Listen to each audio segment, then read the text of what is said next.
বনের সাধারণ প্রাণীরা কুমিরের ধারে কাছে যেতেও ভয় পায়, কারণ কুমির হলো একটি মাংসাশী প্রাণী। এটি জলে বসবাসকারী সব ধরনের প্রাণী এমনকি গবাদি পশুও ধরে খায়। সুযোগ পেলে তারা চিতাবাঘ থেকে শুরু করে হায়না কোনো প্রাণীকেই ছাড় দেয় না, এমনকি পানিতে নামলে সিংহকে আক্রমণ করতেও দ্বিধা করে না। কিন্তু আশ্চর্যজনক হলেও সত্যি, সেই কুমিরের মুখের ভেতর অনায়াসে ঢুকে পড়ে একটি পাখি। তারা খাবার সংগ্রহ করে কুমিরের মুখ থেকে। পাখিটির নাম ইজিপ্টিয়ান প্লুভার বার্ড। প্রশ্ন হলো, মুখের ভেতর ঢুকে যাওয়ার পরও কেন এই পাখিকে কুমির খায় না? কারণ হলো, কুমিরের শক্ত চোয়াল আছে, তারা খাবার চিবিয়ে খায় না, পুরো শিকারটিকে কামড় দিয়ে ছিঁড়ে অথবা আস্ত গিলে ফেলে। এই কামড় দেওয়ার সময় মাংসের টুকরো তাদের দাঁতে আটকে যায়, এটি আর তারা বের করতে পারে না।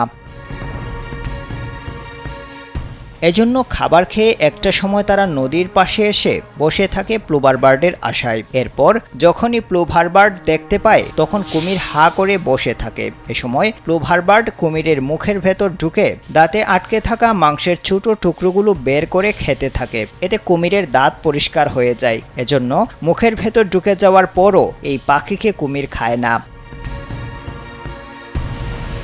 শুধু তাই নয়, কুমিরের মুখের ভেতর ঢোকা অবস্থায় প্লুভার বার্ড যদি দেখতে পায় অন্য কোনো প্রাণী কুমিরকে আক্রমণ করতে আসছে, তখন তারা চিৎকার শুরু করে দেয়। এতে কুমির বিপদ বুঝতে পারে এবং দ্রুত পানিতে নেমে যায়। প্লুভার বার্ডের মাথার রং কালো, বুকের কাছে কালো রঙের বলয়ও আছে। দেহের অপরের অংশের পালক এবং লম্বা পা দুটো নীলাভ ধূসর। উড়ন্ত অবস্থায় এদের সৌন্দর্য আকর্ষণীয়ভাবে ফুটে ওঠে। তখন এই পাখিকে সাদাই মনে হয়। মাটিতে নামার পর এরা ডানা প্রসারিত করে এবং একে অপরকে অভিবাদন জানায়।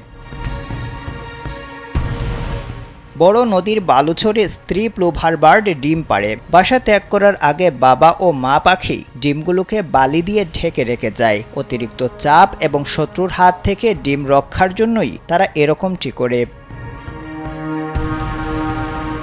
এই পাখির বাচ্চাগুলো অকাল পরিপক্ক হয়। ডিম ফুটে বের হওয়ার পরপরই বাচ্চারা দৌড়াতে পারে, কিছুক্ষণ পর নিজে নিজেই খেতেও পারে। বাচ্চারা মা পাখির উদরীয় পালকে লেগে থাকা পানি পান করে। বাচ্চাকে শত্রুর হাত থেকে বাঁচানোর জন্য বাবা ও মা পাখি এদেরকে বালি দিয়ে অল্প সময়ের জন্য ঢেকে রাখে।